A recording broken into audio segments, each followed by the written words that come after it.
There we go. Next we have Colin Faber. Colin's senior staff engineer at SEAGATE in Golden, Colorado. He was the original CFS engineer working on Lustre.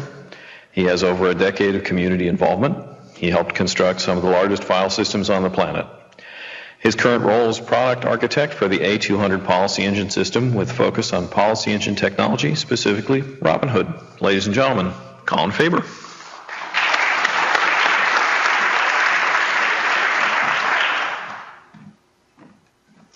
Hi, everybody. We'll skip this one because you just heard what Robinhood is. But how do we utilize Robinhood at SEAGATE? We use it directly in some of our product offerings, including our A200 object store, as well as our cluster store L300 and 9000 and 1500 systems. Currently, it's deployed on large-scale file systems supporting hundreds of millions of files, as well as huge amounts of daily activity, file change rates and whatnot. Primarily, we use it for HSM-related tasks, as well as stale file detection. And for the most part, we're fully committed to improving both the performance and reliability of Robinhood, as we see it as a vital part of the Lustre ecosystem. Some of the challenges that we've run into while utilizing Robinhood have been primarily around the database itself. We have had some issues with Lustre changelogs. We've tried to address those as much as we can, as well as incorporating any changes that the community may be providing. When dealing with Robinhood, for the most part, we found that our problems aren't so much related to Robinhood's performance directly, but the database backing Robinhood.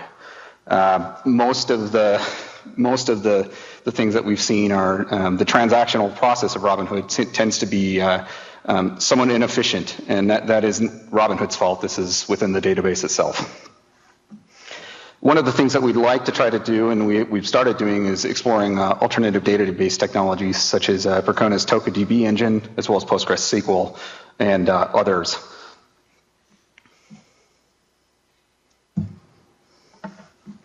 Some of the things that we've tried to do to mitigate the challenges that we've run into within Robinhood itself, and specifically dealing with the database, is code improvements for manageability. One of the things that we noticed when we started working on Robinhood was many of the core functions of Robinhood are quite complicated. We have single routines which encompass many different functions. So what we tried to do is break those routines up into logical blocks to make it just a little bit easier for us to begin to try to tune and test with. Part of this is introducing a development package as part of the Robinhood package to allow for development against this new core that we're working on. We've run various database tuning experiments as well as Lustre tuning experiments, and we've developed our own value-added plugins for the core ingester. The other thing that was critical for us for any of these large-scale deployments was determining the appropriate sizing for a policy engine. There's some hints out there and some documentation out there which will suggest that you do this or that, but for the most part we found that we had to test quite a bit to determine a piece of hardware that would adequately support the scale of the file systems that we're dealing with.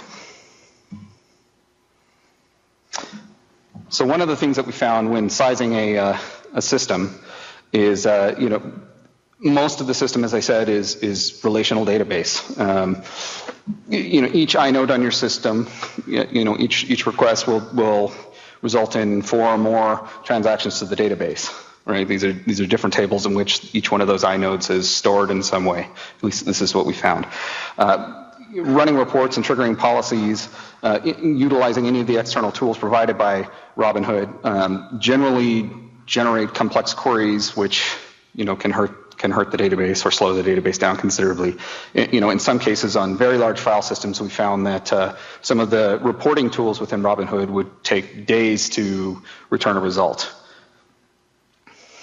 We've also found that, of course, low power, low core count, slower policy engines, which is what we started with, tend to result in slow policy engines, which is generally unacceptable for customers dealing with extremely large file systems.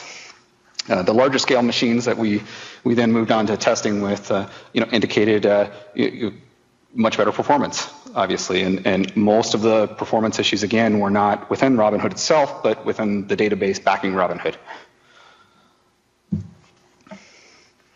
One of the things that we discovered right away was that the database tuning that we were doing was only slightly better than the tuning that you can get from Percona with their tuning wizard. So if you guys are looking to possibly improve your tuning, or if you haven't done any tuning on your Robinhood databases, this is a fantastic tool. We found that, again, that our tuning efforts were only slightly better than what the tool was producing for various values for the database. Another very useful tool here is utilizing Sysbench. Sysbench provides OLTP complex tests. These tests do a pretty good job simulating the kinds of loads that we typically see in a production Robinhood environment. The nice thing about this is the test can be run over and over again. You can avoid any of the potential overhead that Robinhood may be introducing or anywhere else in the chain. So upon testing various CPU levels and stuff, we found that, of course, faster CPUs are better. With the database in respect, we found that multi-core, high gigahertz-based CPUs tend to provide the best kind of performance out of the system. The slower CPUs and the lower powered CPUs tend to kind of fall off. CPU core count itself doesn't matter too much. Once you get above about 12 cores, we start to see relatively same performance between the CPU, and that's where the actual speed of the CPU is very important from the standpoint of cycle rate. The lower power CPUs do tend to do all right. However, when you're building your system, typically the way we began to look at this is we're building a large-scale database server, and then we're tacking Robinhood onto it. When you're sizing a system, of course, again, CPU is the most critical bit. Available memory helps a ton. The more memory, the more the relational database we can cache in memory, which helps, of course. And your storage subsystem should be appropriate for the file system size itself. We found if it's about 1 kilobyte per inode plus the NODB log size, whatever you have that tuned to, gives you total size on disk. For us, we tried various configurations with both disks and NVMEs. We found that, of course, the PCI Express NVMEs perform the best with the high IOP rates over the long term. However, we did utilize various disk-based systems and found we could get reasonably good performance out of those as well, assuming you've got enough memory on the system. We've also chosen ext4 for our file system, backing the database, because we found that being the most performant out of the various file systems we tried. However, the variations in performance were 1% or less. So, whatever your favorite flavor of file system is. When tuning a system with software-based RAID, remember that extra CPU cycles are needed for the block device processing. We found that larger chunk sizes help. GPT-aligned partitions help quite a bit. And of course, if you want to buy our drives, that also helps me. For Robinhood tuning itself, we've found that disabling accounting helps significantly, although this may not be available for all users on all sites. It may be a requirement. Robinhood database threads should be based off of your findings from your Sysbench testing. Most of the larger scale machines that we've been running, we found that if the system likes 256 to 512 threads against the database, then we will limit it to about 256 threads and allow everything, Robinhood, the rest of the overhead. Client tuning is also important. There's various levels of caching that are on the client that for most of the Robinhood activity do not much good, because it's going to be kind of a once-off look at the file, and then after that you're moving on to the next thing. Increasing RPCs in flight, especially to the MDT, has helped significantly with performance. Tuning stat ahead for your workloads helps, and of course, flushing inode cache regularly so you're not hammering your memories too much.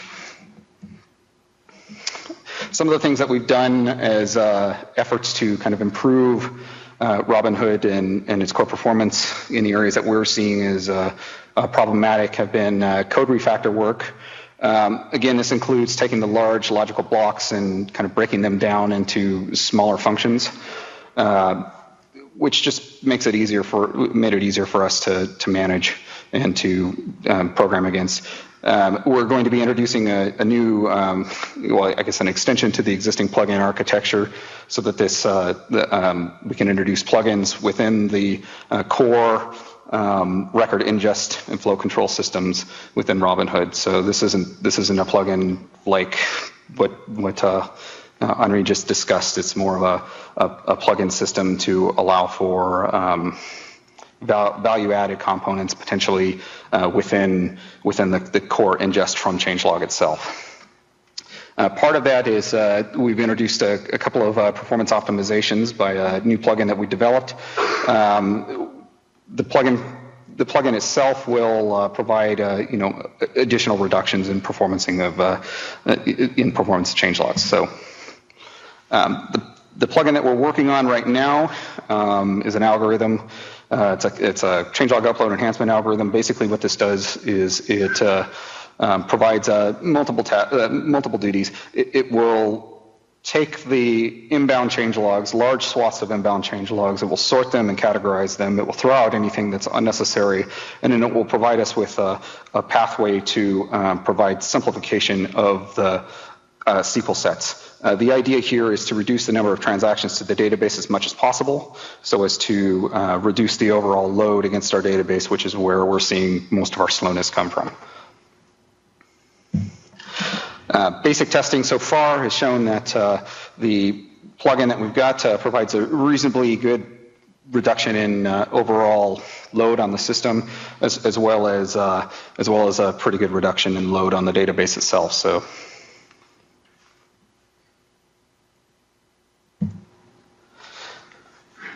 So some of the additional optimizations that we're working on and would like to continue to improve on as much as we can is SQL optimizations. Right now it's optimized for single transaction operations for the most part. It uses expensive and complex operations such as left join type queries, which require a rescan of the table space when you do them. It's pretty expensive. And this model tends to disallow sharding type horizontal scale operations where we have multiple tables or potentially multiple database systems handling handling the overall Robinhood database world. So one of the targets that we have here is to optimize these queries through our QProg plugin by introducing bulk operations as much as we can, reducing the total number of transactions going into the database, and simplifying things so that we're using more simplified delete and updates, where in instead of multiple calls to the database for removal of information. We'd also like to provide a pathway here via this for additional database engines and technologies that may be out there. Right now, it's from what we've discovered based on our work, Robinhood is mostly focused on MySQL-based systems and has a lot of MySQL-isms in it, and that kind of prohibits us from moving to other database engines such as Postgres. So for us, next steps are to test. One of the things we'd like to do is test multiple concurrent mounts with Robinhood. We know that prior to recent versions of Lustre, FID lookups can be somewhat slow as they're serialized behind a single MDC semaphore. We haven't yet gotten to this point. We're not sure if we're going to actually perform this now that this issue has been mostly remedied in later versions. We'd like to consolidate the SQL query sets into batch transactions where possible. Further refinements to our new Q plugin. and we're investigating porting work to the alternative database engines, as I said, such as Postgres, TokuDB, and various NoSQL implementations, MongoDB and whatnot. So for the most part, this is what Seagate has been up to in the policy engine world. As I said, we are committed to continuing to provide updates and patches and whatever changes we need to ensure that this works well with our existing product line, and we plan to submit these updates back to the community shortly. So I know I spoke a little fast. Is there any questions?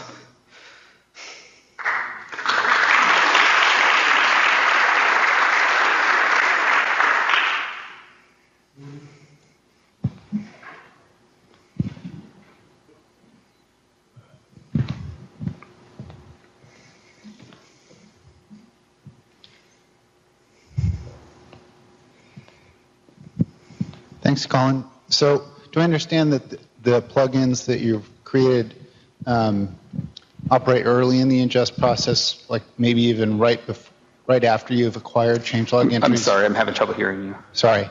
The plugins that you've introduced, or rather the place where they can be run, does that happen in the ingest after the changelog is read, but before anything else is done with them? Like, for example, before stats? Yes, it's during changelog read is where we're targeting. As we see it, there's even with some of the patches from Cray that provide kind of a cleanup of the inbound changelog stream, there was room for improvement there. So rather than taking what was there and just simply modifying it, we thought, well, if we're modifying it now, we might want to modify it additionally in the future, depending on potential changes within how changelogs are processed. So we've introduced this plugin architecture here. Did you by any chance introduce something similar in the scan process? Not yet. We haven't targeted the scan process, as there's various other ideas to potentially speed this up. Our primarily focus was ongoing operations, as this is where most of our customers have complained. It's once Robinhood starts to get behind, then you have to rescan, and we would just like it to not get behind. With the Q plugin, I'm just sort of curious the degree, if you have a feel for the upper limit of the number of files that you're able to handle with this. I'm sorry. With the number of files, if you have an idea of the upper limit of the number of files that you've been able to handle with these additional increases in speed.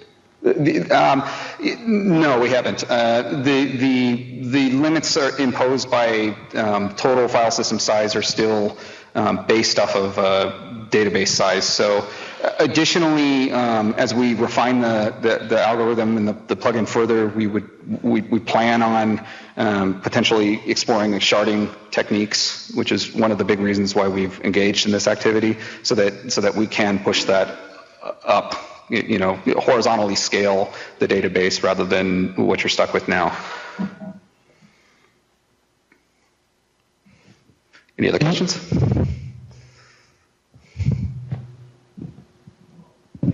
Thank you, guys.